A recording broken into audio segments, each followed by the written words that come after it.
Hello guys, my name is Bhavedi Patidar और आज हम स्टार्ट करने वाले हैं हिंदी सब्जेक्ट का जो डिटेल्ड सिलेबस हम आपको पढ़ा रहे हैं उसका सेकंड लेक्चर। हमने पिछले वाले लेक्चर में वर्णमाला से शुरुआत की थी। वर्णमाला में हमने कौन कौन से वर्ण होते हैं 52 वर्ण को हिंदी में पूरा देख लिया था। उसके बाद हम लोगों ने क्या देखा था कि जो वर्णमाला है उसमें स्वर कितने प्रकार के होते हैं, व्यंजन कितने प्रकार के होते हैं, अयोगवाह कौन होता है और इनकी बेसिक डेफिनेशन यहाँ तक हम बात कर चुके हैं। ठीक है, फिर हमने क्या देखा था कि जो व्यंजन है व्यंजन में भी उसके प्रकार में आपने कौन कौन से वर्ग होते हैं वगैरह वो सारी बातें देख ली थी। अब हम इनमें कुछ और एडिशनल इन्फॉर्मेशन जो है उनके बारे में देख लेते हैं, क्योंकि आपने जब कल व्यंजन वर्ण पढ़ा था तब आप देख रहे थे कि व्यंजन वर्ण में स्पर्श व्यंजन जो होते हैं, स्पर्श व्यंजन में कौन से वर्ण का उच्चारण किस स्थान से होता है ये आप देख चुके थे। लेकिन अब हमारे पास आते हैं स्वर वर्ण। स्वर वर्णों का भी उच्चारण स्थान होना चाहिए। ठीक है, तो स्वर वर्ण का उच्चारण कहाँ से होता है ये देख लेते हैं और उसके बाद फिर थोड़ा और आगे बढ़ेंगे। क्लियर? तो पहले तो मैं आपको कुछ चलिए डायरेक्ट पढ़ते हैं कहाँ से, स्वर वर्ण के उच्चारण से। तो देखिए अपने पास क्या है, स्वरों का उच्चारण स्थान। क्या देखने जा रहे हैं? स्वरों का उच्चारण स्थान। क्लियर? ये अलग से क्यों देखना पड़ रहा है? क्योंकि हम लोगों ने किसका उच्चारण स्थान देख लिया था? व्यंजन का देख लिया है। व्यंजन का देख चुके हैं, हमको स्वर का बाकी रहा था। स्वर को देख लेते हैं।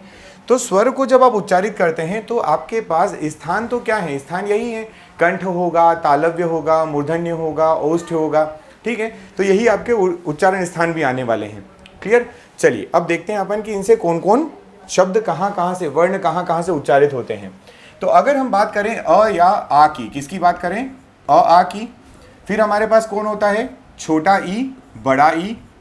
फिर कौन है? तो हमारे पास है छोटा ऊ, बड़ा ऊ और एक अपने पास है ऋषि। ये इनके बारे में हो सकता है आपके पेपर में आपसे पूछ ले कि बताइए किस वर्ण का उच्चारण कहाँ से होता है या किस स्थान से होता है। क्लियर?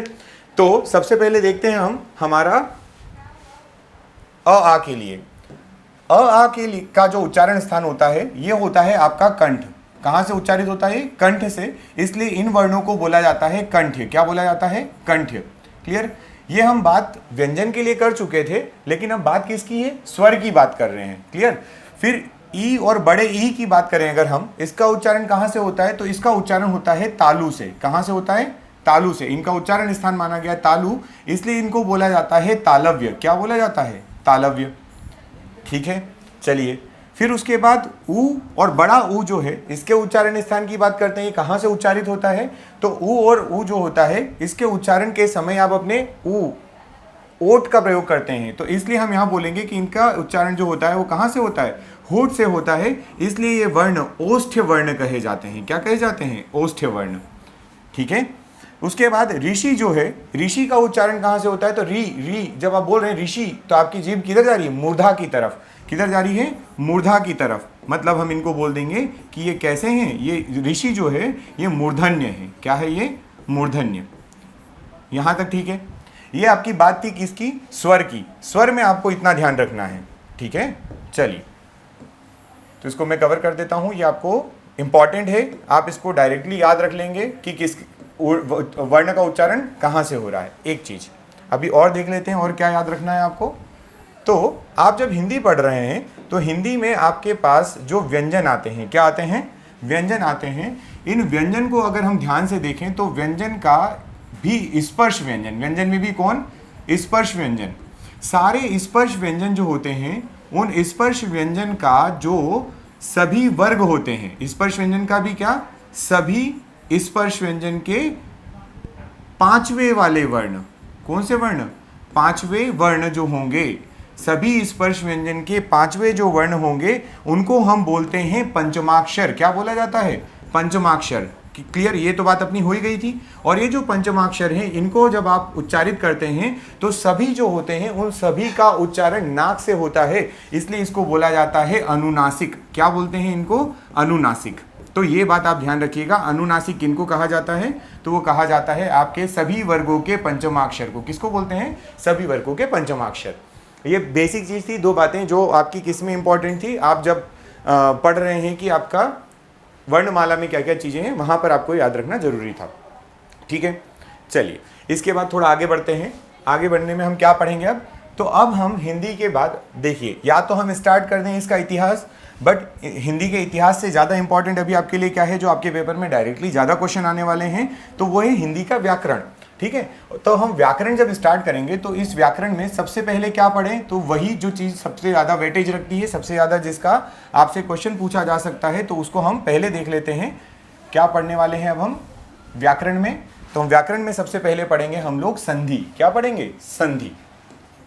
ठीक है, 2 क्वेश्चन आपके पेपर में आप मान लीजिए सीधे सीधे इससे आने ही वाले हैं, इसमें कोई इफ बट नो वगैरह कुछ नहीं होने वाला है। संधि के 2 क्वेश्चन आपके पेपर में आएंगे ही आएंगे। ठीक है, चलिए स्टार्ट करते हैं। सबसे पहला क्वेश्चन, संधि क्या होती है? सबसे पहला क्वेश्चन क्या है? संधि क्या है? तो जब क्वेश्चन पूछा जाता है कि संधि क्या है, तो स्टूडेंट एक आंसर करते हैं कि सर 2 वर्णों के मेल को संधि कहते हैं। बट यहाँ समझिएगा, 2 वर्णों के मेल को ही संधि नहीं बोला जाता, इसमें एक टर्म, एक शब्द आप मिस कर रहे हैं। वो शब्द क्या है वो देख लेते हैं। ठीक है, चलिए, तो अब इसके आगे हम क्या पढ़ेंगे? हमने वर्णमाला पढ़ा अभी, अब वर्णमाला में हमने वर्णों को तो पढ़ लिया है। अब इसके आगे हम क्या देखेंगे? तो देखिए, मैं आपको एक बात बताता हूँ। जैसा कि आप इंग्लिश की डिक्शनरी देखते हैं, इंग्लिश की डिक्शनरी को जब आपको पढ़ना होता है, रीड करना होता है, तो आप कैसे करते हैं? इंग्लिश की डिक्शनरी में पहले आप अल्फ़ाबेटिकल ऑर्डर में जाते हैं कि अल्फ़ाबेट्स में पहले ए आता है, तो आपकी डिक्शनरी में पहले ए मिलेगा, फिर उसके बाद बी मिलेगा, फिर सी मिलेगा, इस तरीके से। वैसे ही हिंदी में भी डिक्शनरी होती है जिसको बोला जाता है हिंदी का शब्दकोश। क्या बोला जाता है? हिंदी का शब्दकोश। अब इस शब्दकोश के अंतर्गत जो शब्द रखे जाते हैं, अगर आपको बोल दिया जाए, 2-3 शब्द दे दिया जाए और आपसे क्वेश्चन पूछ लिया जाए कि बताइए हिंदी शब्दकोश में निम्न को पहले से बाद में आते हुए क्रम में अरेंज करिए, तो आप कैसे अरेंज करेंगे? तो आपको ये ढूंढना है कि हिंदी में शब्दों को, या शब्दकोश जो होता है उसमें शब्दों को कैसे रखा जाता है। क्लियर है? चलिए, तो हम क्या पढ़ने जा रहे हैं? हम लोग पढ़ने जा रहे हैं शब्दकोश। क्या पढ़ने जा रहे हैं? शब्दकोश। अब शब्दकोश की जब हम बात करते हैं ना, तो शब्दकोश पढ़ने से पहले या शब्दकोश को बनाने से पहले आपको इससे भी ज़्यादा एक चीज़ इंपॉर्टेंट होती है। वो इंपॉर्टेंट चीज़ क्या है वो समझना ज़रूरी है। वो इंपॉर्टेंट चीज़ है, शब्दकोश में शब्द को रखने के लिए आपको ज़रूरी होता है, ज़रूरी क्या होता है आपके लिए? तो आपको ये पता होना चाहिए कि आपके वर्णों का विच्छेद कैसे होगा। क्योंकि अगर हम बात करें, जैसी आपकी इंग्लिश की डिक्शनरी की बात करते हैं, इंग्लिश की डिक्शनरी में मैं आपको एक एग्जांपल देता हूं। जैसे मान लीजिए आपके पास 2 वर्ड लिखे हुए हैं, एक लिखा हुआ है PAN और दूसरा लिखा हुआ है PAIN। क्लियर? अब आपसे पूछा जाए कि बताइए इन दोनों में पहले कौन आएगा, तो आप क्या करेंगे? सबसे पहले P को ढूंढेंगे, तो आप देखेंगे दोनों में सिमिलरिटी मिल रही है, मतलब दोनों में पहले कौन लिखा हुआ है, तो पहले लिखा हुआ है P, दोनों कॉमन हो गया। फिर आप किसकी तरफ जाते हैं? आप दूसरे लेटर की तरफ जाते हैं, दूसरे अल्फ़ाबेट की तरफ। दोनों जगह आपको कौन मिलता है? AA मिलता है। फिर आप तीसरे पर जाते हैं, ऐसा ही करते हैं, और फिर जो पहले आता है उसके लिए आप बोल देते हो कि ये वर्ण का शब्दकोश में पहले आ जाएगा, डिक्शनरी में पहले आ जाएगा। तो जिस प्रकार से इंग्लिश में पढ़ी जाती है डिक्शनरी, उसी प्रकार से हिंदी में भी डिक्शनरी होती है, और हिंदी की डिक्शनरी को भी इसी प्रकार से जमाया जाता है जैसा उसका क्रम होता है। तो अब सबसे इंपॉर्टेंट ये है कि क्रम कैसा होगा। क्लियर? शब्दकोश बनाने के लिए हमको क्रम आना चाहिए। क्रम बनाने के लिए जरूरी क्या है कि हमको वर्णों का विच्छेद करना आना चाहिए। तो सबसे पहले हम क्या सीखेंगे? वर्ण का विच्छेद। जब वर्ण का विच्छेद सीख जाएंगे तो हम उसके अंदर पढ़ेंगे शब्दकोश, क्योंकि शब्दकोश कोई बड़ी बात नहीं है, बहुत आसान टॉपिक है। जरूरी है आपको वर्ण का विच्छेद करना आना। क्लियर? चलिए, तो शब्दकोश पढ़ने से पहले क्या पढ़ने वाले हैं हम लोग? शब्दकोश पढ़ने से पहले पढ़ेंगे हम वर्ण विच्छेद। तो सबसे पहले स्टार्ट करते हैं किसको? वर्ण विच्छेद को। वर्ण विच्छेद, विच्छेद का मतलब क्या? टूटना, अलग होना। तो आपको वर्ण को तोड़ना है। अब वर्ण को तोड़ना ये तो कोई बात नहीं हुई, क्योंकि आपने बहुत जगह सुनी होगी कि ये जो वर्ण है ये सबसे छोटी इकाई होती है या आपकी इकाई ही होती है, ऐसा बोलते हैं। ठीक है ना? तो वर्ण को तोड़ना नहीं, वर्ण को अपने लघुत्तम रूप में लिखना आपको वर्ण विच्छेद कहलाता है। सबसे पहले 2 बातें और बता देता हूं। पहली बात कि आपको जब पूछा जाए वर्ण, क्या पूछा जाए?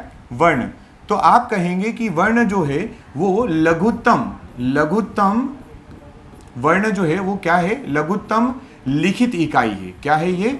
लघुत्तम लिखित इकाई, जिसको आप क्या कर सकते हैं? लिख सकते हैं। सबसे छोटा जो आप लिख सकते हैं वो क्या है? आपका वर्ण है। ठीक है? और एक क्या आता है? अक्षर आता है। अक्षर क्या होगा? तो अक्षर आप बोलेंगे कि ये जो है ये क्या है? लघुत्तम मौखिक इकाई। ये क्या है? लघुत्तम मौखिक इकाई।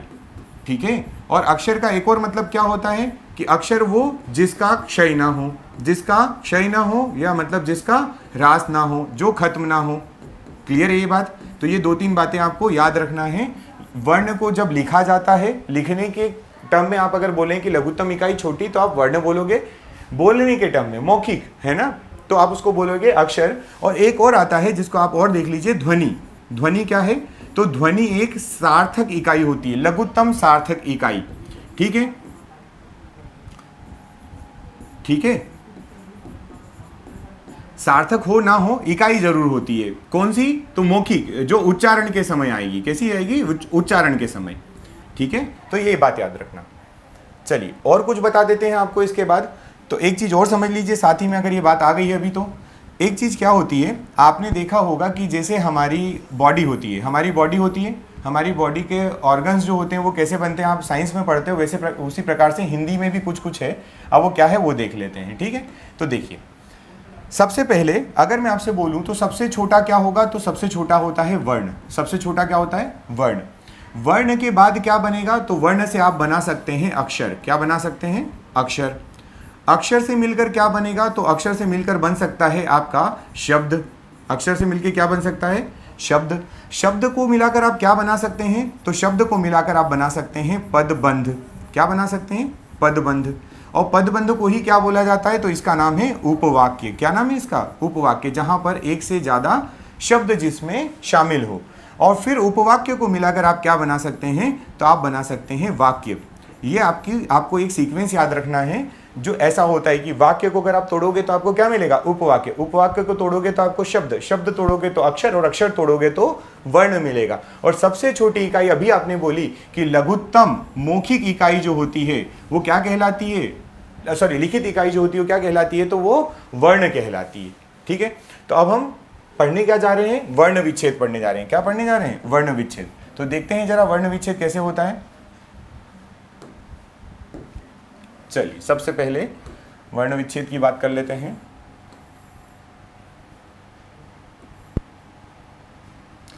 समझिएगा, वर्ण विच्छेद समझेंगे, फिर इसके कुछ नियम हैं उनको देखेंगे, आगे तब बढ़ेंगे अपन। अभी अब बेसिक एक एक करके स्टार्ट करते हैं। वर्ण विच्छेद में आपके पास वर्ण में स्वर और व्यंजन है। कौन है? स्वर और व्यंजन। अब बहुत ध्यान से समझिए, स्वर को आपने पहले ही बोल दिया है कि वे वर्ण जो स्वतंत्र होते हैं। कैसे होते हैं? स्वतंत्र होते हैं। वर्ण विच्छेद में आप क्या याद रखेंगे कि स्वर जो होते हैं वो कैसे होते हैं? स्वतंत्र होते हैं। ठीक। और व्यंजन में आप क्या बोलेंगे कि वे वर्ण जो स्वर की मदद से पढ़े जाते हैं या लिखे जाते, बोले जाते हैं। तो आप बोलेंगे वे वर्ण जिनका उच्चारण किसकी मदद से हो? जिनका उच्चारण स्वर की मदद से हो या स्वर की सहायता से किया जाए, सहायता से किया जाए। कैसे समझते हैं इसको?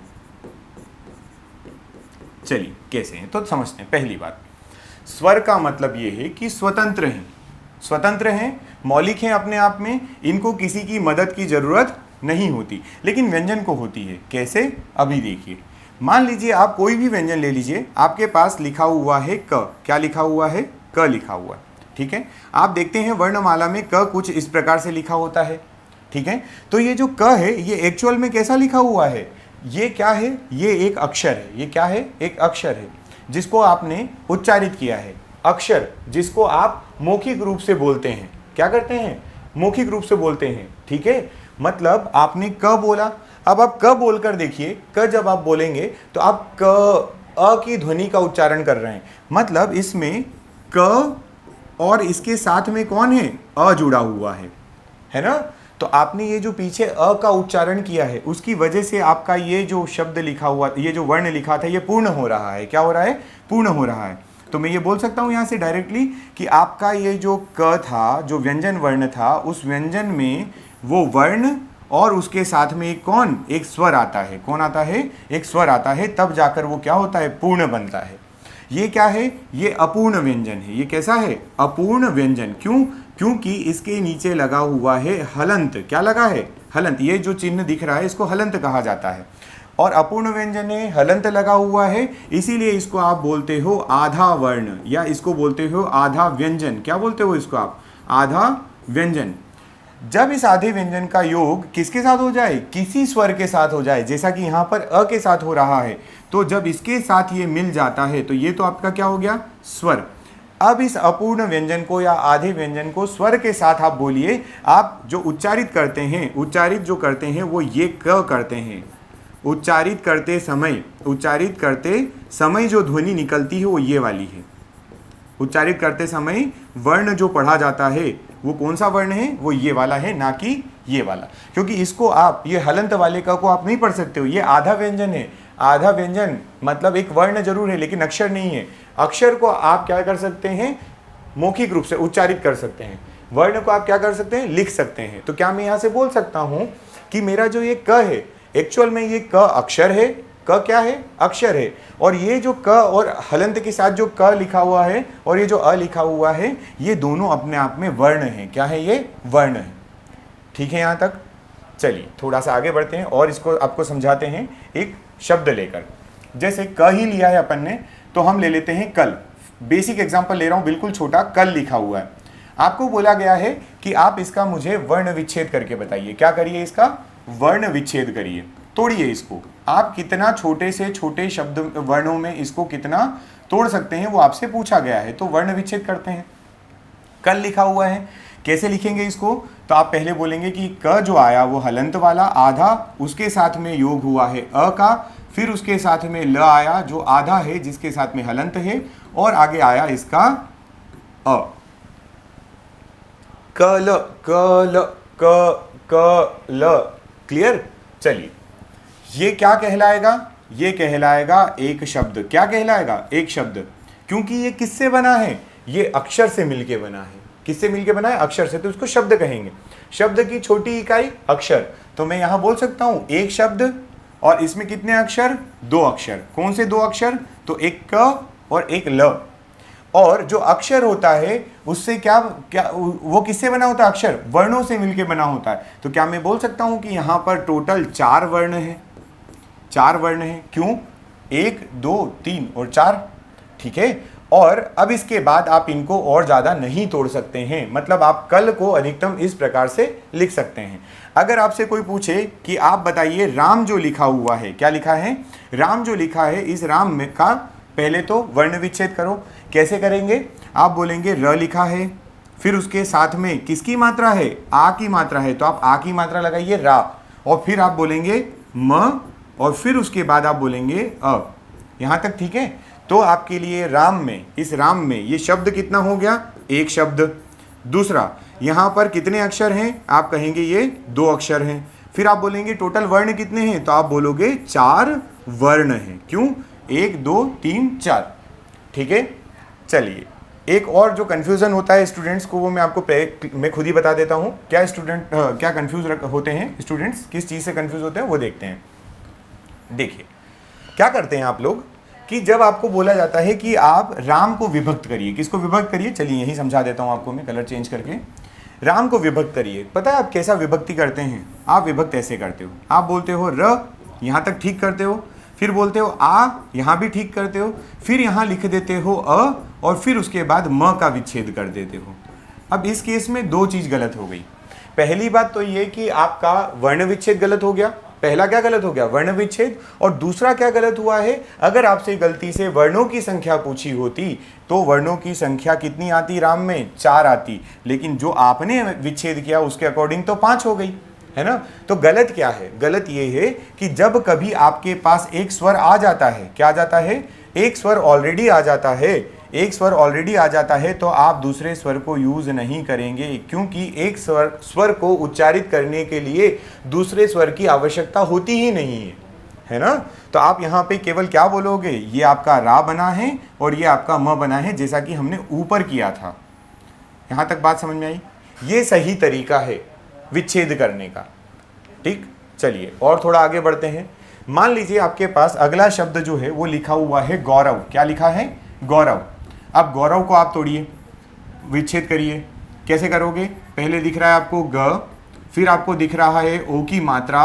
कौन सी मात्रा है, डबल मात्रा है, गौरव होता है डबल मात्रा, फिर र, फिर उसके बाद अ, फिर उसके बाद व, और फिर उसके बाद आखिरी में क्या, अ। ये बन गया आपका गौरव, है ना। और एग्जाम्पल ले लेते हैं, थोड़ा और अच्छा एग्जाम्पल लेते हैं अपन। मान लीजिए लिखा हुआ क्षति, क्या लिखा है, क्षति। इसको तोड़ के देखते हैं। चलिए, मैक्सिमम पॉसिबल डिवीजन, आपके दिमाग में यह आ रहा होगा कि सर ऐसा कर दें, ऐसा कर दें क्या, इसको ऐसा करके कर दें, ठीक। तो ये थोड़ा सा गलत हो जाएगा। थोड़ा गलत क्यों होगा, सही विच्छेद करके देखते हैं। चलिए, क्षति को कैसे बोलोगे, आपने सबसे पहले क्ष जो है उसी को बोला था कि क्ष जो होता है वो क और श षटकोण से मिलके बना होता है। मतलब क्षति में आप बोलोगे क, फिर आप बोलोगे षटकोण का श, फिर आप बोलोगे अ, फिर आपका अगला वर्ड क्या है, यहाँ पर अक्षर क्या है, त, और उसमें मात्रा है किसकी, छोटी ई की। तो ये हो गया आपका छोटी ई की मात्रा। ये आपके पास जो लिखा हुआ है ये है क्षति। क्या लिखा है, ये क्षति। यहाँ तक बात समझ में आई। ये इंपॉर्टेंट इसलिए है कि हमारी वर्णमाला में जो सीक्वेंस हमने बनाई है उसमें सीक्वेंस में अयोगवाह तक तो ठीक, सॉरी अंतस्थ व्यंजन तक तो ठीक है, जहाँ य र ल व आता है। फिर उसके बाद अगली लाइन आती है उष्मी व्यंजन की, श श स और ह, वो भी ठीक बनती है। लेकिन उसके बाद जो संयुक्त व्यंजन लिखे हुए हैं 4, वो संयुक्त व्यंजन में दिक्कत ये आती है कि संयुक्त व्यंजन वर्णमाला में स्थान तो आखिरी में पाते हैं, लेकिन जब डिक्शनरी में लिखे होंगे तो जिनका वो रूप होगा या जिन व्यंजन से वो जिन व्यंजन से मिल के वो बना होगा, उस व्यंजन को वहां पर ऐड करना है। मतलब क्ष का जो स्थान है वो क के बाद आ जाएगा। किसके बाद आ जाएगा, क के बाद। देखो ये क है, यहाँ पर भी क है। तो इस प्रकार से आपको चेक करना पड़ेगा। मैं भी आपको क्वेश्चन करवाऊंगा, उस क्वेश्चन से हम समझ लेंगे, बट अभी के लिए ये समझिए। और एक एग्जांपल ले लेता हूं आपके सामने, थोड़ा अच्छा एग्जांपल ले लेते हैं। जैसे मान लीजिए कि आपके पास लिखा हुआ है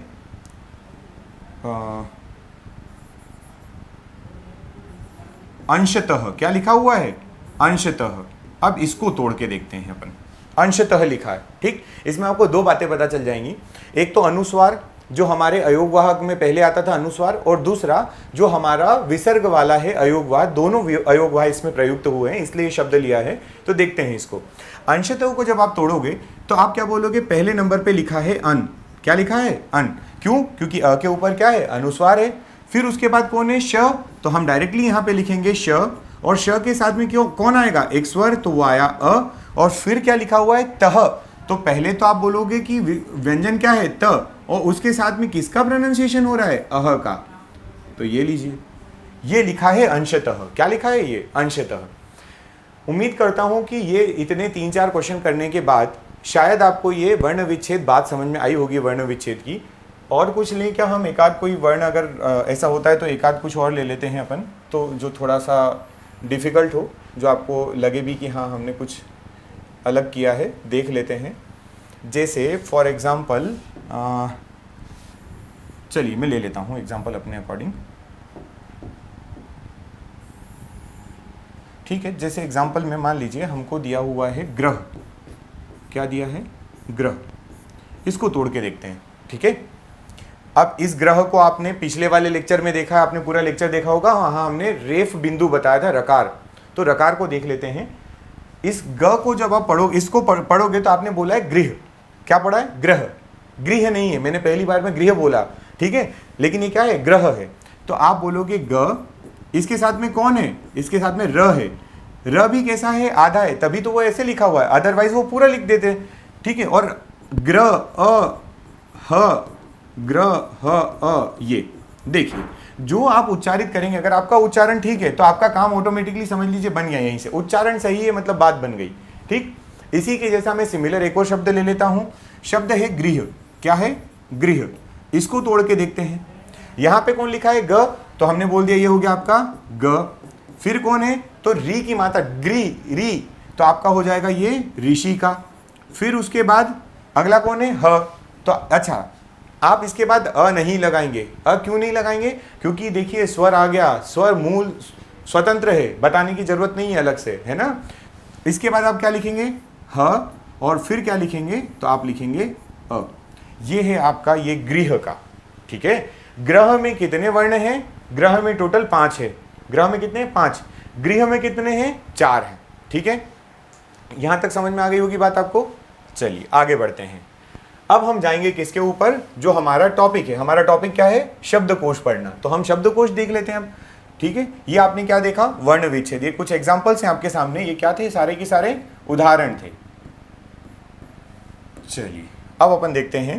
पहले तो मैं आपको शब्दकोश की कुछ एक बातें, दो चार बातें बता देता हूं। तो इसको शब्दकोश की जो दो चार बातों की बात कर रहे हैं उनको मैंने नाम दिया है शब्दकोश के नियम। क्या नाम दिया है, शब्दकोश के नियम।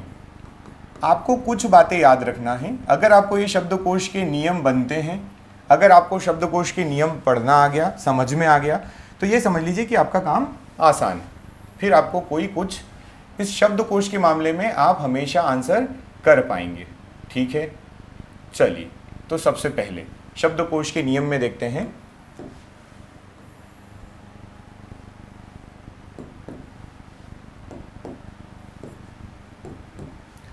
देखिए, सबसे पहले तो आप क्या ध्यान रखिए कि जो आपके स्वर हैं, जो आपके स्वर हैं, स्वर पहले आएंगे। स्वर क्या होंगे, पहले आएंगे। सबसे पहले स्वर ही आएंगे, ये बात तो बिना सोचे समझे। उसके बाद आपको क्या लिखना है, व्यंजन वर्ण आएंगे। कौन आएंगे, व्यंजन वर्ण आएंगे। दूसरे नंबर पे कौन आएंगे, व्यंजन वर्ण। ये तो हो गई हमारी बात किसके अनुसार, वर्णमाला के अनुसार। किसके अनुसार, वर्णमाला के अनुसार। मतलब जैसा वर्णमाला में आपने लिखा है वहां तक, मतलब आप इसको लिखेंगे कहां से कहां तक, अ से लगाकर, अ से लगाकर कहां तक, तो आप इसको बोल रहे हैं ह तक। कहां तक, ह तक। अब आप अभी पूछेंगे कि वो जो नीचे आपने संयुक्त व्यंजन लिखा था उनको क्यों नहीं लिया, तो उनको ना लेने का कारण है कि वो किन्हीं और व्यंजन से मिलके बने हैं जिनका स्थान पहले आ जाएगा। तो अभी आप यहाँ पर अ से लगाकर ह तक लेंगे। चलिए देखते हैं कैसे। ये दो बातें हो गई। अब तीसरी इंपॉर्टेंट बात जो आपको याद रखना है वो क्या है, वो बात इंपॉर्टेंट ये है कि आपको याद ये रखना है कि भाई साहब अनुस्वार, कौन, अनुस्वार, मतलब अनुस्वार ऐसे बनाया जाता है, अनुस्वार और चंद्र बिंदु, अनुस्वार और चंद्र बिंदु वाले वर्ण, चंद्र बिंदु वाले वर्ण पहले आते हैं। मोस्ट इंपॉर्टेंट लाइन है ये। क्या है ये, हमने बोला अनुस्वार और चंद्र बिंदु वाले वर्ण पहले आते हैं। अब ये इस लाइन का मीनिंग समझिए जरा कि ये क्यों बोली गई है ऐसी। ठीक, मैं आपको एक एग्जांपल देता हूं चंद्र बिंदु वाले। मैंने चंद्र बिंदु नहीं बनाया, ये लीजिए चंद्र बिंदु। चलिए देखिए, फॉर एग्जांपल आपको क लिखा हुआ है। क्या लिखा है, क। इस क के दो रूप हैं। केवल क लिखा हुआ है तो एक क मैं आपको ऐसा लिख के बताता हूं, कम, और ये चंद्र बिंदु वाला। और दूसरा क मैं सिंपल बिना किसी चंद्र बिंदु या अनुस्वार के लिखता हूं। ये दो लिखे हुए आपको। आपके पास शब्द कुछ इस प्रकार से है, जैसे मैंने लिखा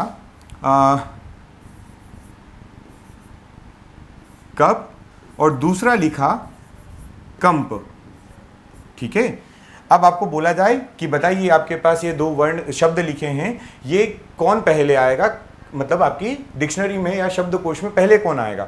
अब देखने में तो दोनों क्या लग रहे हैं आपको, दोनों सेम लग रहे हैं। तो आप क्या करोगे, आप देखोगे कि पहले आपका यहाँ केवल क लिखा है और यहाँ लिखा है कं, अंग, कंप, अनुस्वार आ रहा है। मतलब शब्दकोश में पहले नंबर पे ये आएगा और शब्दकोश में दूसरे नंबर पे ये आएगा। ठीक है, स्थान की अगर बात करें तो ये पहले और फिर कब बाद में, ये तरीका है। ठीक, चलिए तीसरी चीज समझिए।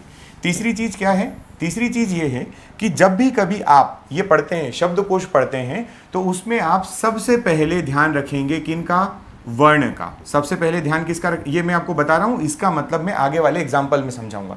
सबसे पहले आप याद रखेंगे वर्ण, ध्यान देंगे वर्ण का। उसके बाद आप ध्यान देंगे मात्रा का। किसका ध्यान देंगे, मात्रा का। उसके बाद आप ध्यान किसका देंगे, तो उसके बाद आप ध्यान देंगे अनुस्वार या चंद्रबिंदु का। ठीक है, यहां तक भी बात समझ में आई।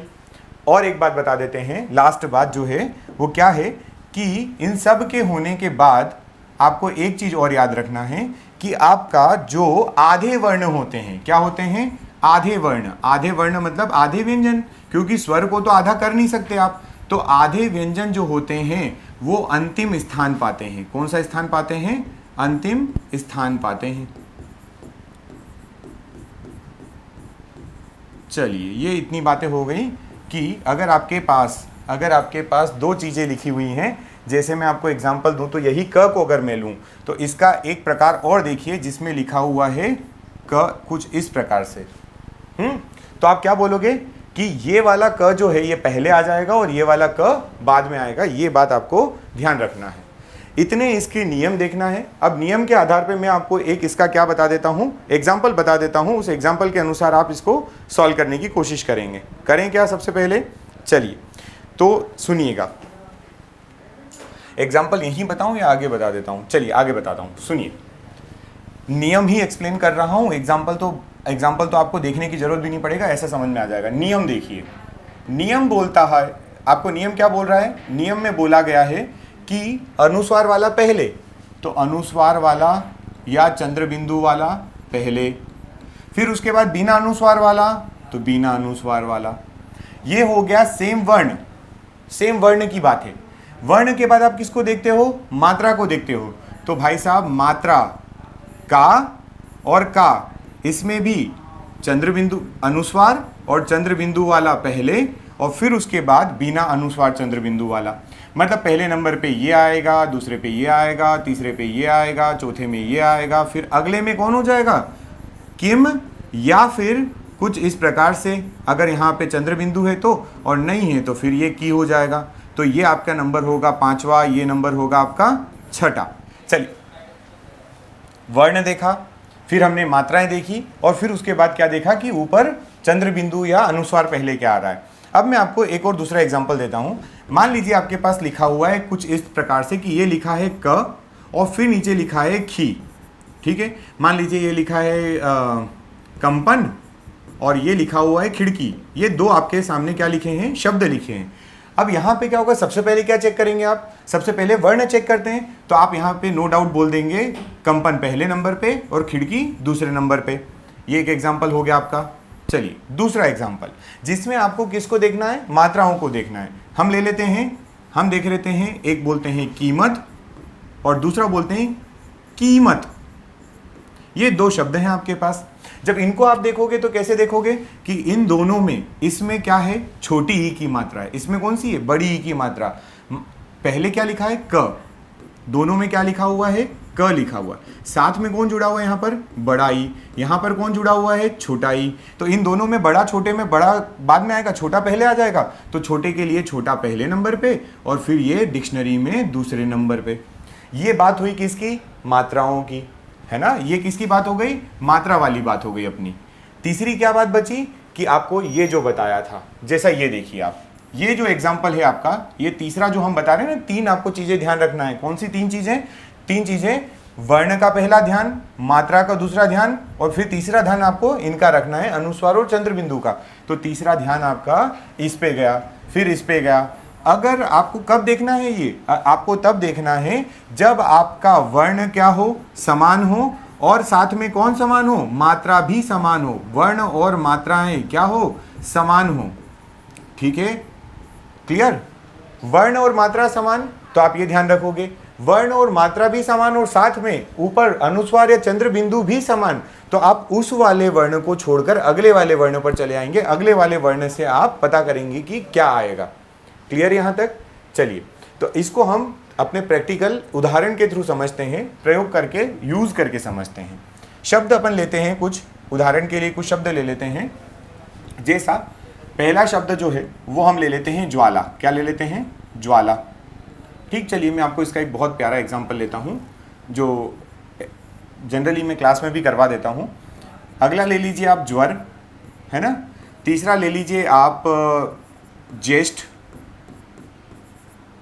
है ना।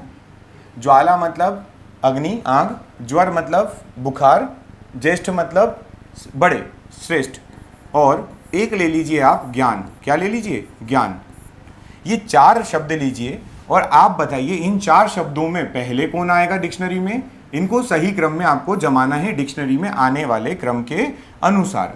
ऐसे तो देखकर नहीं समझ में आ रहा है, ऐसे देखकर समझ में नहीं आ रहा है। समझ में कैसे आए?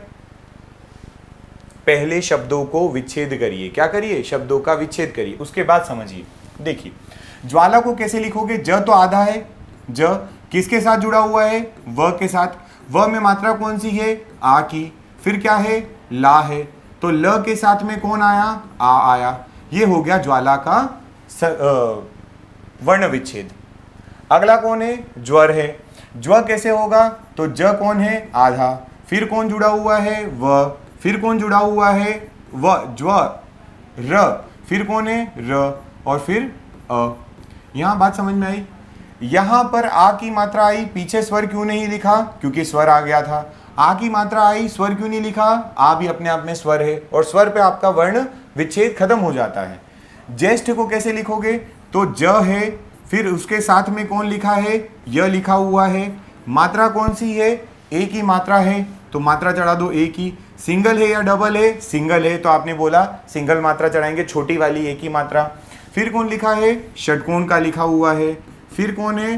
ठ है, और ठ के बाद में अ। ज्येष्ठ का विग्रह। अब बचा ज्ञान। ज्ञान को अगर आपने प्रीवियस लेक्चर में देखा होगा तो जो ज्ञ होता है, ज्ञानी वाला ज्ञ होता है, ये एक क्या है? ये आपका संयुक्त व्यंजन है। ये क्या है? ये संयुक्त व्यंजन है। और संयुक्त व्यंजन जो होते हैं वो कैसे बनते हैं? वो किन्हीं दो व्यंजन के योग से बनते हैं। और हमने देखा था कि जो ज्ञ होता है ये किसके योग से बना होता है? तो ये बनता है ज और ञ के योग से। ज और ञ से बनता है। तो ज्ञान को हम क्या लिखेंगे? ज्ञान को हम लिखेंगे ज ञ आ की मात्रा, ज्ञान है ना, और फिर न और फिर अ। ये हुआ आपका ज्ञान का वर्ण विच्छेद। आपने चारों के वर्ण विच्छेद कर लिए। देखिए अभी आपको देखकर ऐसा लग रहा होगा कि टाइम कंज्यूमिंग है। मैं बोल रहा हूँ टाइम कंज्यूमिंग नहीं है। क्यों हुआ ऐसा? क्योंकि अभी आप सीखने की स्थिति में हैं। जब आप ये अच्छे से एक दो बार प्रैक्टिस कर लोगे, आप 15-20 शब्दों को जब विच्छेद करना सीख जाओगे ना, तो ये इतनी फटाफट होता है कि आपको पता भी नहीं चलेगा, उतनी जल्दी हो जाएगा। चलिए तो देखते हैं अपन। सबसे पहला अगर मैं देखूं, अब मुझे क्या करना है? डिक्शनरी बनाना है। सबसे पहला मेरा क्या होगा? वर्ण में चेक करूंगा। मैंने देखा चारों जो हैं वो चारों कैसे हैं? सेम हैं। तो यार इन चारों से तो आप किसी भी हालत में जज नहीं कर सकते हो कि पहले कौन आएगा। इन चारों से आप जज नहीं कर सकते। तो आप क्या करेंगे? इन चारों को आप छोड़ दो, मत देखो, देखना भी नहीं है। देखोगे तो इनसे कुछ होना जाना है नहीं। अगले पे जाइए। अगले में आपको कुछ समझ में आ रहा है। अगले में क्या समझ में आ रहा है कि आपके ये दो वर्ण जो हैं, ये दो वर्ण तो एक जैसे हो गए। कैसे हो गए ये दोनों वर्ण? एक जैसे। एक जैसे होने का मतलब क्या है? कि इनमें सिमिलरिटी आ गई। लेकिन नीचे देखो क्या आया? य और ञ। अब आपको चेक करना है कि इन सब में पहले कौन आ सकता है। तो आप कैसे बोलेंगे चेक करने में सबसे पहले कौन आएगा? तो आप देखिए जरा, क्या यहाँ पर ऐसा लिखा हुआ है कि ये आपका य है और ये आपका य है और ये व है? ये दोनों तीनों तो ये दोनों वर्ण लिखे ये तो अंतस्थ हैं, लेकिन ञ पहले आ जाता है ना? ञ पहले आ जाता है। तो ये इसको हटा दो, पहले वाले को भूल जाओ। दूसरे वाले से जब चेक करोगे तो सबसे पहले आपको वर्णमाला में ज्ञान मिलेगा। क्या मिलेगा? ज्ञान। वर्णमाला बोल दिया, शब्दकोश में क्या मिलेगा? ज्ञान मिलेगा। अब ये हो गया, आप इसको भूल जाइए। इस पे नंबर आपने डाल दिया, ये आपका काम हो चुका है। पहले नंबर पे एक अगर डायरेक्ट क्वेश्चन आता है कि बताइए सबसे पहले कौन आएगा, तो आपने बता दिया। अब आपको बताना है बाकी तीन सीक्वेंस क्या होगी, कौन आएगा। इनके बाद आप इनको देखिए। जब इनको देखेंगे तो आपको एक और बात समझ में आ जाएगी कि व और य में य पहले आता है। कौन पहले आता है? य। और अगर य पहले आता है तो हम बोल देंगे कि वर्णमाला शब्दकोश में व दूसरे नंबर पे आ जाएगा, क्योंकि यह वाली बात, ज्येष्ठ वाली बात दूसरे नंबर पे आ जाएगी, क्योंकि वह बाद में आता है, यह से बाद में आता है। अब आप जाएंगे तीसरे वाले पे। किस पे जाएंगे? तीसरे वाले पे। क्यों?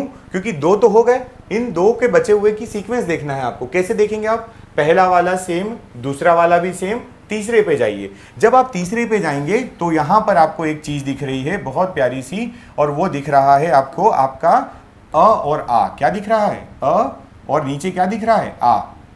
ये आपका आ हो गया और नीचे क्या है? आपका अ हो गया। ठीक है, बस यहीं से डिसाइड हो गया आपका। क्या डिसाइड हो गया? कि वर्णमाला में आ पहले आता या अ पहले आता। आप बोलेंगे कि अ पहले आता, बस आंसर खत्म। तीसरे नंबर पे कौन आएगा? तीसरे नंबर पे आएगा आपका ज्वर, कौन आएगा? ज्वर।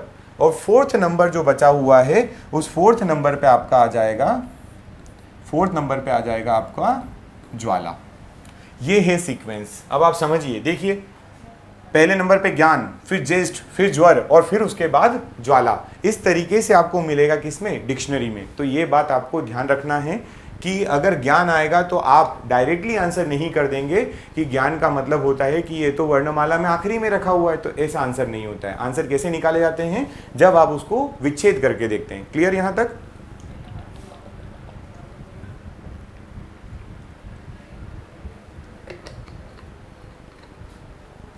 चलिए आगे बढ़ते हैं। ये एक एग्जाम्पल था जो पर्सनली मुझे भी थोड़ा अच्छा लगता है ये, इसलिए मैंने इसको आपको बता दिया है कि ये उदाहरण आप थोड़ा सा एक बार खुद भी प्रैक्टिस करके देखिएगा। एक लास्ट और मैं आपके सामने उदाहरण ले लेता हूँ, है ना, किसका? क्रम में जमाने का। और ये इसका आंसर जो है मैं अभी नहीं बताऊँगा, इसका आंसर मैं चाहता हूँ कि आप खुद करें और मुझे अगली क्लास में या अपने कमेंट में लिख के बताइए कि आपका सीक्वेंस क्या आया। सीक्वेंस कैसे लिखेंगे? जो पहले नंबर पे आएगा, जैसे मान लीजिए अपने इसकी सीक्वेंस थी 4 3 2 1, तो ऐसी आप सीक्वेंस कमेंट में करके बताइएगा। अगला क्वेश्चन आपका है, आपके पास शब्द हैं तर्पण, दूसरा शब्द दिया हुआ है तंत्र, तीसरा शब्द दिया हुआ है तंग, चौथा शब्द है ताप, पांचवा शब्द जो दिया हुआ है वो है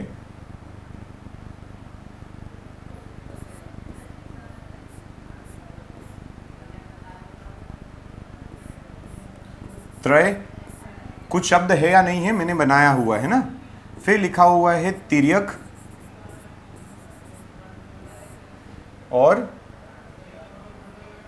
बस ये आपके पास 6 शब्द हैं। ये आपके लिए क्या है? होमवर्क है। आप इसका आंसर मुझे कमेंट करके बताइएगा कि आपका आंसर क्या आया। क्लियर है? जब आप प्रैक्टिस करेंगे, देखो 1-2 क्वेश्चन जब तक खुद नहीं करोगे ना तब तक आपसे नहीं बनेगा, क्योंकि मैं तो अभी इसको वर्ण विच्छेद करूंगा और फिर आपको सीक्वेंस बता दूंगा, तो वो कोई सेंस वाली बात नहीं बनती है। सेंस वाला कब होगा? जब आप खुद इसको सॉल्व करेंगे। यहाँ तक ठीक क्लियर है? ये होती है शब्दकोश वाली बात। शब्दकोश पढ़ने से क्या होता है, मैं आपको कुछ बातें बता देता हूँ कि शब्दकोश इतना इंपॉर्टेंस देके मैं क्यों बताता हूँ हर बार, उसका मैं कारण बताता हूँ आपको। कारण ये है, पहला कारण जानिए। पहला तो ये कि ये आपको शब्दकोश जो होते हैं इनसे आपको बहुत सारे शब्द मिलते हैं, तो वो हेल्प करते हैं किसमें? शुद्ध वर्तनी में। किसमें हेल्प करते हैं वो? शुद्ध वर्तनी में। और इसका एक और बेनिफिट होता है कि जब आप शब्दकोश पढ़ते हो तो आपको वर्ण विच्छेद करना आता है। क्या करना आता है? वर्ण विच्छेद। और जब आप वर्ण विच्छेद करना सीख जाते हो तो ये काम आती है संधि में। किसमें काम आता है? संधि में। जब आप संधि पढ़ते हैं ना तो संधि में सबसे इंपॉर्टेंट क्या होता है? संधि विच्छेद। और संधि विच्छेद करना मतलब संधि किसी शब्द का ही तो विच्छेद होता है। तो आपसे पूछा जाएगा कि एक शब्द दिया है, बताइए इसका संधि विच्छेद, तो वो शब्द किस में टूटेगा? अक्षर और वर्ण में। अल्टीमेटली आप कैसे आंसर करते हैं? वर्ण से आंसर करते हैं। तो आपको इंपॉर्टेंट ये है कि आप जब ये पढ़ रहे हैं तो आपकी ये 2 चीज़ें क्लियर होंगी। शब्द शुद्ध कैसे होगा वो आपको यहाँ से पता चल जाता है कि कौन सा शब्द शुद्ध लिखा है, कौन सा नहीं लिखा है। ठीक है? और दूसरा, ये वर्ण विच्छेद आपके काम आएगा संधि में। ठीक है? यहाँ तक है ना? क्लियर? और तीसरा, अपने आप में जो आप पढ़ ही रहे हैं क्या है, तो वो शब्दकोश बनाने में मदद करता है। किस में मदद करता है वो? शब्दकोश बनाने में। तो ये 2-3 इसके क्या हैं? यूजेस हैं, पर ये मल्टीपर्पज़ है, काम आता है हर जगह, इसलिए आपको करना है। ठीक, कल हम इसको देखेंगे। आगे बढ़ते हैं, अगला अपना टॉपिक जो व्याकरण का टॉपिक है उसको स्टार्ट करते हैं। तो व्याकरण का टॉपिक क्या है? व्याकरण का जो टॉपिक है वो है आपकी संधि। क्या है? संधि। इंपॉर्टेंट है, बहुत ही ज़्यादा इंपॉर्टेंट है। ठीक है? संधि पढ़ेंगे अब। चलिए, आप लोग संधि के बारे में क्या जानते हैं, कितना सोचते हैं, कितना आता है, वो आपका तरीका है। मैंने इसमें प्रैक्टिस के थ्रू कुछ चीज़ें खुद ईजाद कर ली है, जो आपका क्वेश्चन केवल संधि के शब्द को देखकर आंसर करके चले जाता है कि इसका आंसर क्या होगा। संधि विच्छेद भी नहीं करना पड़ता है और कुछ नहीं करना पड़ता, डायरेक्टली आप आंसर कर देंगे कि इसमें संधि कौन सी है। तो कुछ प्रश्न जो हैं, जो मैंने प्रीवियस ईयर के जो आपका पेपर है, जैसे मान लीजिए हमने प्रीवियस ईयर का हिंदी का जो पेपर उठाया उसमें 4-5 आपको संधि के क्वेश्चन मिले हैं, कुछ समास के मिले हैं। तो उसमें ये समझाने की कोशिश की है मैंने आपको कि संधि किस प्रकार से होती है और कैसी होती है। बट फिर भी मैं आपको बताता हूँ, ये जो संधि वाला पार्ट है इसमें आपके क्वेश्चन किस प्रकार से आते हैं। तो पहला क्वेश्चन जो होता है, पहला जो क्वेश्चन होता है तरीका पूछने का, वो ये पूछेगा कि बताइए संधि जो है उसके प्रकार, संधि के क्या पूछे जाएंगे, प्रकार। एक तो ये क्वेश्चन हो जाए। दूसरा क्या, संधि कौन सी संधि है, क्वेश्चन क्या आता है, कौन सी संधि है, ये क्वेश्चन कौन सी संधि है, ठीक है। तीसरा प्रकार का क्वेश्चन क्या आ जाएगा, संधि विच्छेद। तीसरा प्रश्न क्या आ जाएगा, संधि विच्छेद। ये आपको इंपॉर्टेंट है। ये 3 प्रकार से क्वेश्चन आते हैं। फायदा क्या होगा, पहली बात फायदा ये होगा कि ये भी आपको शुद्ध वर्तनी सिखा के जाती है। क्या सिखा के जाती है, शुद्ध वर्तनी। कैसा शब्द है, शुद्ध कैसे लिखा जाएगा, ये कैसे पता चल जाता है, आपकी संधि से पता चल जाता है ना। ठीक है, यहाँ तक चलिए इतना हो गया। अब अपन आगे बढ़ते हैं, थोड़ा और कुछ देखते हैं, संधि को देखते हैं। तो संधि का जब पहला क्वेश्चन मेरा है, वो बेसिक क्वेश्चन है जो मैं हर बार पूछता ही हूँ, वो ये है कि संधि क्या होती है।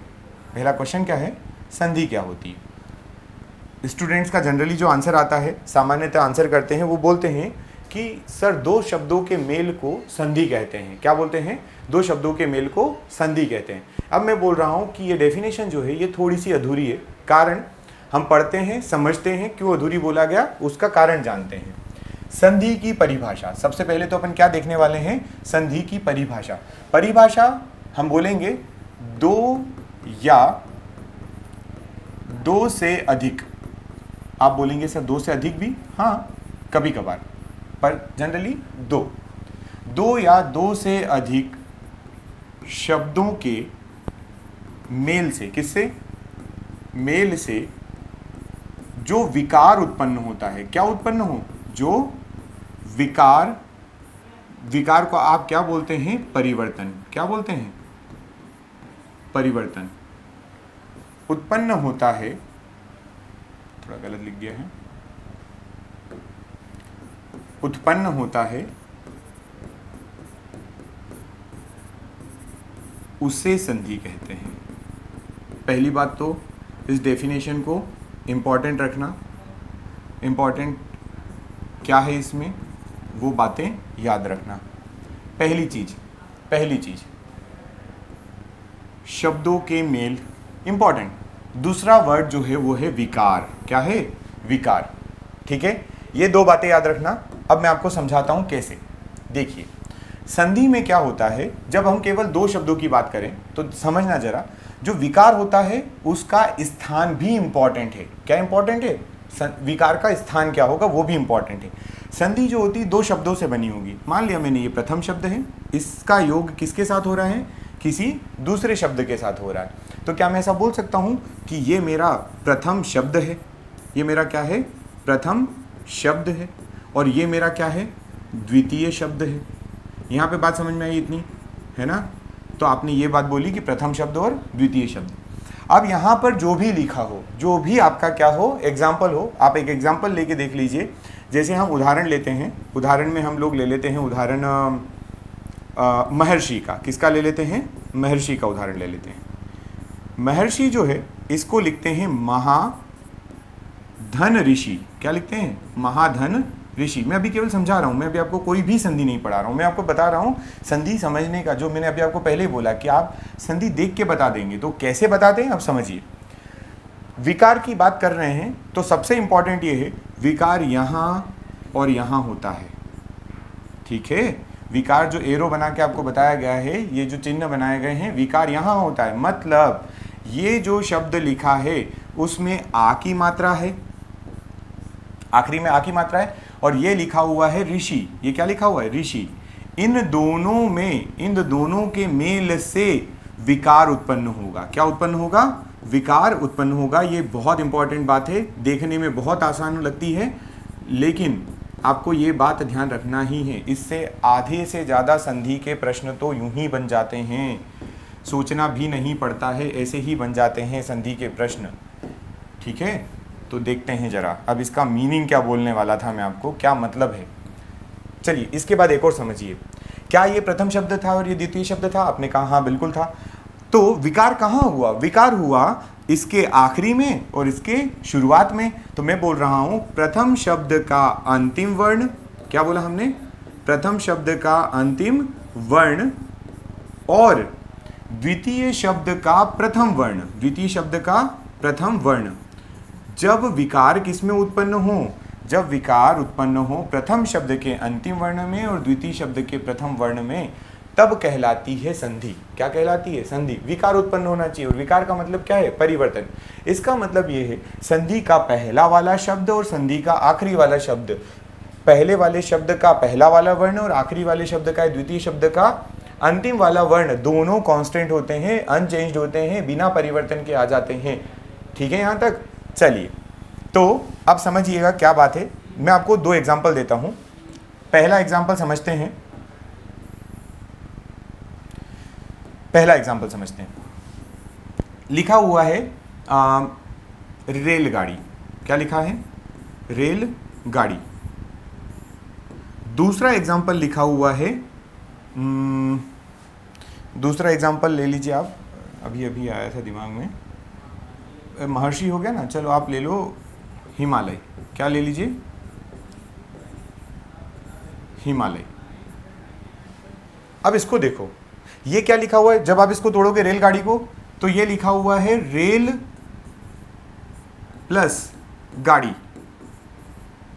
है ना? रेल प्लस गाड़ी लिखा हुआ है। और इसको तोड़ोगे तो क्या लिखा हुआ है? जब आप संधि पढ़ेंगे आपको ऑटोमेटिक समझ में आ जाएगा। अभी मैं डायरेक्टली लिख के बता रहा हूं, हीम धन आलय। ठीक है, अब ये क्यों बताया समझिएगा। देखिए जरा, दो शब्द बने हुए हैं, शब्द जो बने हैं वो किससे बने हैं? ये रेल और गाड़ी से बना, ये हीम और आलय से बना। अब जब आप रेलगाड़ी देखते हो तो यहां पर जब इनका योग होता है रेल और गाड़ी का, तो वो बन जाता है रेलगाड़ी। इसका मतलब कोई भी विकार उत्पन्न नहीं हुआ। ये रेल लिखा है, ये गाड़ी लिखा है, डायरेक्ट जुड़ गया रेलगाड़ी। मतलब यहां पर कोई विकार उत्पन्न हुआ क्या? यहां पर कोई विकार उत्पन्न नहीं हुआ। और जब विकार उत्पन्न नहीं होता है तो ये जो योग कहलाता है, ये जो योग हुआ, ये मात्र संयोग कहलाता है। क्या कहलाता है? संयोग। दो अलग अलग शब्दों का क्या हुआ है? ये संयोग हुआ है। ठीक है, जब बिना परिवर्तन के जुड़ जाता तो उसको हम संयोग कहते हैं। लेकिन यहाँ क्या हुआ? यहाँ म था, अ की मात्रा, यहाँ आ था, ये जब दोनों जुड़ते हैं, यहाँ दो वर्ण, दो अक्षर, यहाँ पे तीन अक्षर जुड़ने के बाद चार ही बने, मतलब अ और आ मिलकर बड़ा आ बन गया। अर्थात यहाँ पर क्या हुआ है? यहाँ पर विकार उत्पन्न हुआ है। और जब विकार उत्पन्न होता है, विकार उत्पन्न होता है तो उसी को कहा जाता है संधि। क्या कहा जाता है उसको? संधि। ये है संधि की डेफिनेशन और संधि को समझने का तरीका। संधि अगर ऐसे पढ़ी तो बड़ी आसानी से बनेगी, और संधि को अगर केवल रट्टा मारा आपने तो वो थोड़ी डिफिकल्ट हो जाती है। अब इतनी बातें समझने के बाद इसमें सबसे ज़्यादा इंपॉर्टेंट अगर मैं मार्क करूं तो क्या था? वो ये था। सबसे इंपॉर्टेंट अगर हम कुछ बात करें इसमें क्या है तो वो ये है। ठीक है, ये वाली लाइन जो लिखी हुई है ये सबसे ज़्यादा इंपॉर्टेंट है। चलो जो भी है थोड़ा ऊपर नीचे कंसीडर कर लेना आप लोग, है ना? अब गोला ले ही लिया है, बनाने का मन हो गया है तो बनाएंगे इसी को अपन। ये आपको इम्पॉर्टेंट है, याद रखना है, क्योंकि हर बार मैं ऐसे ही बोलूँगा आपको। जब आप संधि का एग्जाम्पल देखेंगे, जब आप संधि विग्रह करेंगे, संधि विच्छेद करेंगे, संधि को तोड़ेंगे, तो आपका आंसर ऐसे ही आएगा आंसर। चलिए देखते हैं और कुछ आगे बढ़ते हैं। अब हम पढ़ेंगे संधि के प्रकार। क्या पढ़ेंगे? संधि के प्रकार। चलिए, संधि के प्रकार। मैं मानता हूं कि आपको संधि के प्रकार पता है और ये मान के ही चल रहा हूं। ठीक है, तो मैं केवल अभी आपको डायरेक्टली बता रहा हूं संधि के प्रकार कितने होंगे। कितने प्रकार की होती है संधि? सभी लोग कहेंगे, सभी लोगों को मन में सोच लीजिए, आंसर बताने की जरूरत तो है नहीं। संधि के जो प्रकार होते हैं, संधि के प्रकार होते हैं तीन। कितने प्रकार की होती है संधि? संधि तीन प्रकार की होती है। ठीक है, चलिए, संधि तीन प्रकार की कौन कौन सी? पहली आप याद रखिए, स्वर संधि। कौन सी संधि होती है? स्वर संधि। दूसरी अगर संधि की बात करें, दूसरी संधि की बात करें तो दूसरी कौन सी होती है? व्यंजन संधि। कौन सी होती है? व्यंजन संधि। और तीसरी अगर संधि की बात करें तो तीसरी संधि जो होती है वो होती है हमारी विसर्ग संधि। कौन सी होती है? विसर्ग संधि। चलिए, अब समझने वाली बात यह है यहाँ पर कि ये तो संधि के प्रकार हुए। संधि के इसको प्रकार भी बोलते हैं और इसी को संधि के भेद भी कहा जाता है। संधि के भेद, इनमें से जो आपने स्वर संधि पढ़ी ना, स्वर संधि के और नीचे प्रकार आते हैं। क्या आते हैं? स्वर संधि के भी प्रकार होंगे। तो वो स्वर संधि के प्रकार कैसे होते हैं उनको देखते हैं अपन अभी। चलिए, पहली बात याद क्या रखेंगे, स्वर संधि के कितने प्रकार होते हैं? तो स्वर संधि के प्रकार आप टोटल बताएंगे। स्वर संधि 5 प्रकार की होती है। कितने प्रकार की होती है? 5 प्रकार की। एक एक करके शुरू करते हैं। स्वर संधि के प्रकार में पहला, जिस सीक्वेंस में अपन पढ़ रहे हैं उसी में याद रखेंगे। पहली जो होती है दीर्घ स्वर संधि। कौन सी होती है? दीर्घ स्वर संधि। दूसरी कौन सी होती है? अभी इनको डिटेल में अपन देखेंगे, बस अभी मैं केवल नाम लिख के बता रहा हूँ। दीर्घ के बाद आप याद रखेंगे गुण स्वर संधि। और कौन सी होती है गुण स्वर संधि के बाद? तो तीसरी आप देखने वाले हैं, तीसरी आपको मिलेगी वृद्धि स्वर संधि। वृद्धि स्वर संधि। और कौन सी होती है? अच्छा, टोटल मैंने प्रकार आपको नहीं बताया क्या? टोटल अगर आपसे पूछा जाए कि स्वर संधि के कितने प्रकार होते हैं, तो स्वर संधि अपने आप में खुद 5 प्रकार की होती है। कितने प्रकार की? 5। चौथे नंबर पे देखें अपन तो होती है यण स्वर संधि। कौन सी होती है? यण स्वर संधि। और अगर आपसे 5वीं पूछी जाए अंतिम, तो आप बताएंगे कि 5वें प्रकार की जो स्वर संधि होती है वो होती है अयादी स्वर संधि। कौन सी होती है? अयादी स्वर संधि। ये आपके 5 संधि के प्रकार हैं। 5 क्या है ये संधि के प्रकार? कौन सी वाली संधि के? स्वर संधि के। किसके प्रकार हैं ये? स्वर संधि के प्रकार हैं। इंपॉर्टेंट है, याद रखना ही है आपको। चलिए, ये स्वर संधि हो गई। आप पूछेंगे व्यंजन संधि का क्या और विसर्ग का क्या? तो व्यंजन संधि के प्रकार नहीं होते। व्यंजन संधि को जो पढ़ेंगे अपन, व्यंजन संधि को हम किस प्रकार से पढ़ेंगे? तो व्यंजन संधि पढ़ी जाती है इनके नियमों द्वारा। इसमें क्या मिलेंगे आपको? नियम मिलेंगे। इनमें आपको नियम याद रखना पड़ेंगे। किसमें? व्यंजन संधि में। विसर्ग में क्या करेंगे? तो विसर्ग में आपको डायरेक्ट सीधे तौर पर प्रश्न याद रखना है। सीधे आप क्या करेंगे? सीधे उदाहरण देखेंगे। ठीक है, इसका कोई प्रकार नहीं है, इसका कोई ना नियम बताना है ना प्रकार बताना है। अब डायरेक्टली विसर्ग संधि पढ़ेंगे। अब दूसरी बात कि आपके पेपर की हम बात करें, आपके पेपर में अगर वेटेज वाइज बात करें कि किसमें कितना वेटेज है, तो सुनिएगा। स्वर संधि को देखिए जरा। पहला तो ये कि नॉर्मल क्वेश्चन आए कि संधि कौन सी है वगैरह, तो आपके ये 3 ऑप्शन में और चौथा इनमें से कोई नहीं या कुछ भी दे देगा, तो ये 4 तो ऑप्शन बन गए। तो ये ऊपर ऊपर तो बड़ा आसान है। लेकिन आप जब देख रहे हैं कि स्वर संधि अपने आप में कितने प्रकार की है? 5 प्रकार की है। तो अगर आपसे कोई पूछे कि स्वर संधि आप बताइए, तो स्वर संधि के लिए वो क्वेश्चन ऐसा पूछ सकता है ना कि ये स्वर संधि है ये या ये या ये या इस तरीके से। तो आप क्या बोल देंगे कि स्वर संधि जो है उसके लगभग आपको 50 to 60% क्वेश्चन केवल और केवल किसके मिलते हैं पेपर में? स्वर संधि के मिलते हैं। स्वर संधि सबसे ज़्यादा इंपॉर्टेंट है। फिर उसके बाद क्या है? तो उसके बाद आपका व्यंजन और जो बची हुई विसर्ग है, इनसे आपको क्वेश्चन मिलेंगे। विसर्ग से फिर भी थोड़े कम क्वेश्चन आते हैं, लेकिन ये जो दोनों का वेटेज टोटल जो है वो 40 to 50% के आसपास क्वेश्चन किसके आ सकते हैं? आपके व्यंजन या विसर्ग के आ सकते हैं। ये है आपका वेटेज वाइज, ये है आपका एक बेसिक क्लासिफिकेशन। इसके पहले हमने देखा संधि का क्या, संधि के डेफिनेशन, संधि के डेफिनेशन के बाद संधि कैसे बनती है, फिर उसके बाद संधि बनाने में संधि क्या है और संयोग क्या है, दोनों अलग अलग चीज़ें होती हैं। संधि और संयोग को बहुत अच्छे से याद रखिएगा, ये दोनों अलग अलग बातें हैं। संधि और संयोग दोनों अलग अलग बातें हैं, है ना, एक साथ नहीं पढ़ेंगे इसको। संयोग क्योंकि कुछ है ही नहीं, संयोग को आपको बताने की क्या ज़रूरत है। संयोग तो केवल बस जोड़ दिया गया है, शब्दों को बिना कुछ किए, बिना कोई परिवर्तन किए जोड़ दिया गया है, तो संयोग तो कोई बात ही नहीं होती। ठीक है, और किस प्रकार के क्वेश्चन आते हैं ये हमने बात कर ली है पहले ही यहाँ पर कि किस प्रकार के क्वेश्चन आएंगे आपके, इनसे क्या फ़ायदा होता है, यूज़ क्या है, बेनिफिट क्या है, तो आपको शुद्ध वर्तनी बताना आ जाती है। ये आपके इसके फ़ायदे हैं।